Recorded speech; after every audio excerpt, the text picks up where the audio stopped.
I have with me the fabulous Terri Ward. Oh, I met Terri Ward last year when I was a group leader with the Nutritional Therapy Association in the Boise class. Hi, Terri. Hi. I'm so happy to have you here. Terri is a fellow functional nutritional therapy practitioner. She is certified as a gluten free practitioner, and she also holds a Master of Science. She's a speaker, an author, a consultant, and the owner of Terri Ward Nutrition and Wellness, where she helps Christians who struggle with autoimmunity and other chronic diseases. I I just first of all just so respect that you come at it from a position of your faith. I think that that's sometimes hard for people to carry in because there are, different structured belief systems and we try to honor everyone's, but there has to be room for your own in there too, right? Right. And it's not so much, I work with people who aren't Christian for sure, but when, Okay. it typically resonates more because I do tie scripture and, science together. Yeah, I think that's fantastic. The first thing I kind of want to dive into is, can you tell people a little bit about kind of the aha moment you had when you were traveling around to just like helped you to find your purpose? Yeah, I guess to set the background was I'm a recovering CPA. I still have an active license, but I sold my practices. I was just losing my passion and destroying my health with, all of the work of long tax seasons. And I knew I needed to do something else. My husband was totally supportive of it. I took kind of a sabbatical. I got in the car and drove cross country by myself. I had Wow. a cooler in the back seat, and I'd stop along the way and visit family, and I would see, what they were eating that I couldn't eat, and also saw how sick a lot of them were. Mm. And so, at that point, it was like, you know what? Having, not being able to eat gluten or dairy or soy or sugar, that's a blessing, not a curse. I Yeah. really realized that. And that was when I said, I need to help other people Oh, get that's so healthy with awesome. nutrition. Yeah. Yeah, I love that you have that attitude about it. I do now. I did not in the beginning. So I get where you're coming from there.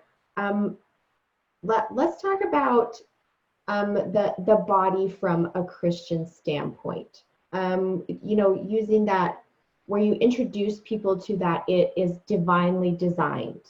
hmm Well, I think as Christians, we always hear the body's the temple of the soul. And we're so used to saying it that we don't really feel it, because you can say, oh, she really put her heart and soul into that. And soul has a totally different meaning. The King James Version says it's the Holy Ghost. And if you think about, it as the Holy Spirit, Yeah. when you become a Christian, that resides in you. And so, I believe it's 1 Corinthians 6, chapter 15, actually says that the body, how does it say it? I had it written down here. Your body is a member of Christ himself. So Oh, it's actually in us. And I think that gives it the respect that it should. I've seen so many times, we refer to something as sinfully delicious, or we'll say, geez, I really shouldn't have eaten that. And somehow that's acceptable as opposed, to something else that defiles the body. yeah, there is kind of a separation between the two with people. I've noticed that in a lot of different churches. You go and for when there's fellowship time or whatever, sometimes before the meeting or afterwards, that there's just always like Danish, and it's kind of like donuts or whatever there is. And I Yeah. I so I get that food is a pattern and that it's a social thing and that people want to feel comforted when they eat things, but that comfort is so temporary, and it's Mhm. not really doing the service to the body that we're kind of asked to keep stewardship over, that because the body and the spirit are one. So Yeah, it's almost like the church is are notorious for having really unhealthy donuts and potlucks that, you know, it's like, well, save your soul and then help you meet Jesus sooner. So, Oh my goodness. I never thought of it that way. I guess I could kind of put that sort of on the plate. What was it that made you decide to take the NTP course in specific? oh, I had started down the path to becoming a registered dietitian because I thought that was the path.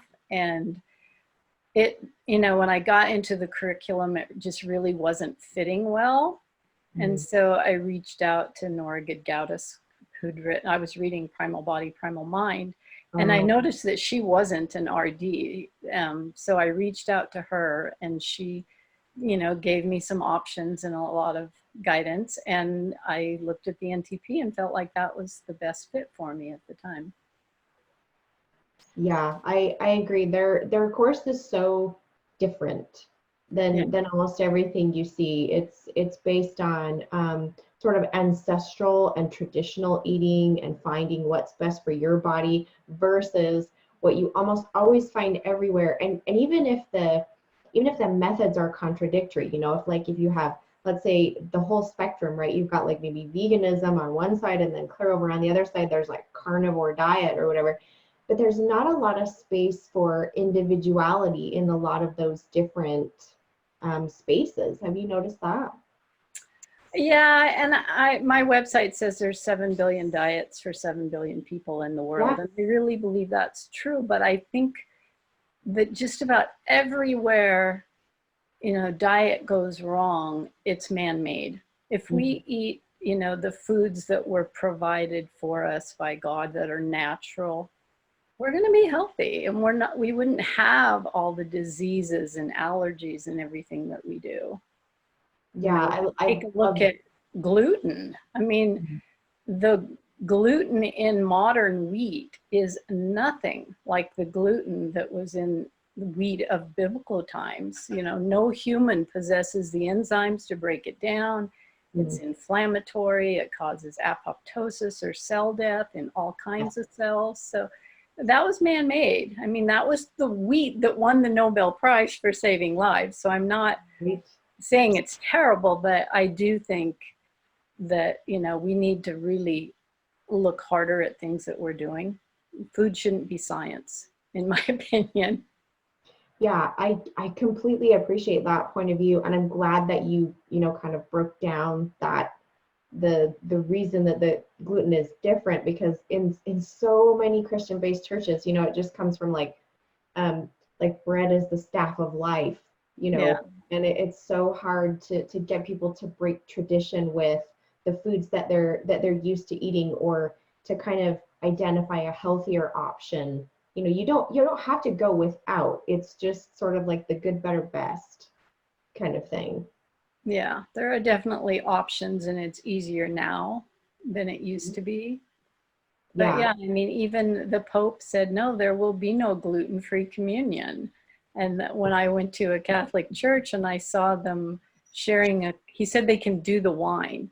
And when I saw a communal cup of wine, I'm like, Oh no. I couldn't do gluten backwash. I'm sorry. It Yeah. doesn't work. No, for those who can't deal with communication with help me out with that contamination. Yeah, cross That's just, contamination. yeah, that's just not something that a lot of people can handle. Just for a second, let's pop onto that. So you are celiac, correct? I have not been tested. When I spoke with my gastroenterologist, he, you know, looked at my history from the time I was a child and said that most likely I am, but you know, you really have to put gluten in your diet for 6 weeks to be properly tested or to have, you know, Right. good results. And I refuse to put it back in for 6 seconds intentionally because I know if I'm not celiac, I'm definitely extremely gluten sensitive. Yeah. So what are some of the symptoms that people will see when they're like really gluten intolerant? What happens when they eat gluten? Oh, you know, that's the problem. And that's why so much of it is undiagnosed. including celiac disease, is because it's a systemic disease and it can manifest anywhere, including outside the intestines. So doctors are really kind of trained, the older ones especially, that it's a childhood disease, you know, of the gastrointestinal system. And that is not the case at all. Some people could have, you know, it can come out in the skin, it can come out in the brain. There's a gluten ataxia, dermatitis herpetiformis. I know people who are so gluten sensitive, they'll break out in a rash or they'll just start vomiting. My reactions aren't quite that strong, but you know, if I go to a restaurant and accidentally get gluten, then I know it before I leave the restaurant. I'm in pain. Yeah. Yeah, mine usually manifests as definitely gastrointestinal distress, not any kind of fun. And then I puff up. You know, my body just kind of, it just like all of a sudden becomes very inflamed and I get tender. And yeah, I wear elastic waist pants for about 3 days afterwards. Yeah, it's rough. That's a good spot to touch on too, I think, is a lot of people that they'll just have a terrible time losing weight, even if they're eating clean food, and they just don't realize that there are some underlying food intolerances there. Yeah. And you can get cross reactivity with so many other things too. Yeah. But once your immune system, you know, becomes inflamed and reactive, that's kind of what happens, is it's not just gluten. Yeah. Let's touch on the north to south, because you really like to kind of explain that to people, you know, why it's something that we learned in the NTA and why that's so important. Well, I kind of think of it as like a river. I mean, it's so cool to think about our gastrointestinal tract. It's a tube that runs through our body. It's almost like it's not really part of us. It just connects us with the outside world. And it's like a river, you know, stuff goes in, and when you look at stuff happening, you know, it starts here. Well, we were taught digestion starts in the brain, because you see food and you smell food, and it starts, you know, the salivary glands producing enzymes to help break it down. And I argued with my husband's gastroenterologist when they wanted to put him on proton pump inhibitors. They're like, oh, he's never going to get esophageal cancer as long as he comes here. And I said, right now he's malnourished. Yeah. So you're wanting malabsorption on top of that. You know, you might think you're going to prevent the esophageal cancer. You're just pushing the problem further downstream. Right. When you have, you know, a digestive issue in the stomach, it starts causing problems further down. Yeah, that's an excellent point. So many people, just a lot of the times, even in my own practice, they'll come to me and they just say, okay, here's how I feel, and then they want a supplement for it. And although most of us really do need supplementation just because of the change in quality of food supply or whatever that might be, the digestion portion, I've really got to unpack and explain that for most people. Yep, it starts with chewing that food thoroughly. Yeah, simple but really effective. Yeah. You also have another concept that you teach that's inside out. Oh, yeah, and that just kind of goes along, you know, with the spiritual aspect of it. And also, I think there's so many things about stress that affect our health, and, you know, just being calm on the inside makes things calm on the outside.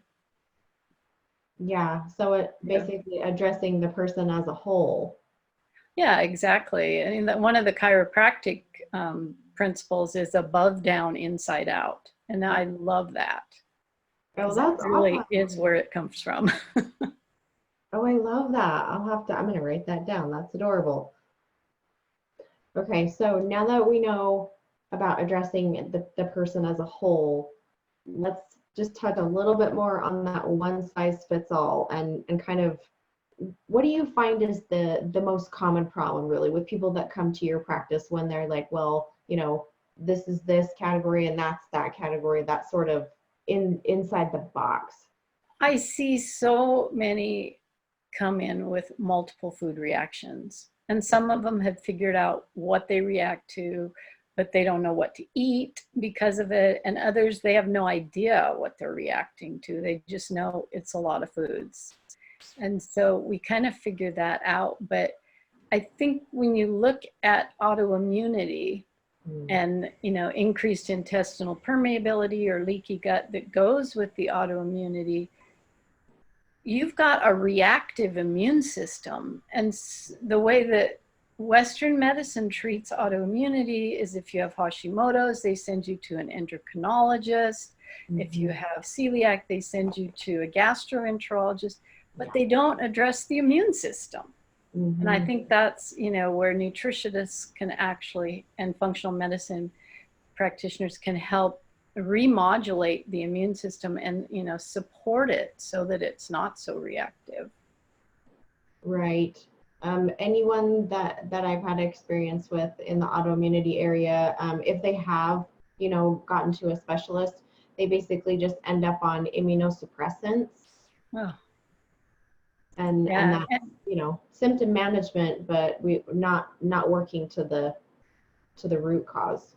Yeah, and if you don't address that root cause and start working on the immune system, then that's your only choice, because when the body has attacked the gland or organ to a certain point, you almost have to suppress the immune system. But if you can catch it early on, and stop the progression, that's, critical. Yeah, I totally agree. How much of a difference do you see in people once you get that food allergy sensitive, or allergy and sensitive are different, the food intolerance testing, once you get them to really implement that, what kind of changes do they start to see? Clients tell me that I've changed their life, and that is just why I keep doing what I'm doing. It's so nice. Some of them continue to have a few intolerances, Sure. gluten and dairy are the most common. I think if we all eliminated gluten, dairy, and sugar, we'd probably all be healthier. Yeah. But, some of them can go to just from multiple foods that they react to just a few that are very easy to live with. So your basic, when they come to you and they've got food intolerances, things like that, what does that look like? What are some of the things that you address first? Pretty much all of my clients go on some sort of elimination diet in the beginning. It's customized because, like I said, some of them already know things that bother them, so we'll eliminate those. And then we'll eliminate, the most common culprits and let things settle down until they're, really feeling good. And then there's my cat. Then we'll start adding things back one at a time. Yeah. That's super important for people. I think that's one of the mistakes that I definitely made in the beginning, and sometimes I'll get a little bit too lax about it, and you just add in too many things at once, and then you can't pin down what it was that was your trigger. Yeah. And I get lax too. I mean, I don't do well with, I can't eat eggs unless they're organic and pastured or free range. Free range chickens. The eggs themselves aren't free range, but that's usually how we say it. Right. And I just don't do that well if I eat eggs like every day for a week. I try to kind of cycle those. Yeah. Yep. Eggs are a big one for a lot of people, and some people can only do the yolk. And like you said, the sourcing of the eggs really does make a difference, because if you are intolerant to a grain or something that the chicken is eating, or let's say maybe a glyphosate that's being sprayed on the grain that the chicken is eating, then you're still going to end up having triggers. And I think that's glyphosate is the culprit in a lot of gluten sensitivity. Yeah, like they know that it's something in the gut. They've been to, this doctor or this specialist, and they just don't seem to be getting relief. Yeah, unfortunately, autoimmunity really is often a mystery disease. And I think that, if you can't figure it out, it starts in the gut anyway. So Yeah. just try an elimination diet, or, work with a nutritionist and get the gut healed and healthy. Yeah, I think so too. So where can people find you? They can find me at terriward.com. It's TerriWard.com. And I'm on Facebook at Terri Ward Nutrition. Perfect. Thank you so much for taking the time to sort of unpack some of this autoimmunity. I know that it's really increasing in occurrence, not just in the US anymore. And like you said, it's sort of the mystery illness, and there is hope, and there's help, to live a really pretty normal life once you get your stuff figured out. So yeah. Well, thank you very much for having me. absolutely. I really appreciate it. Hope to see you soon. Bye-bye. You too.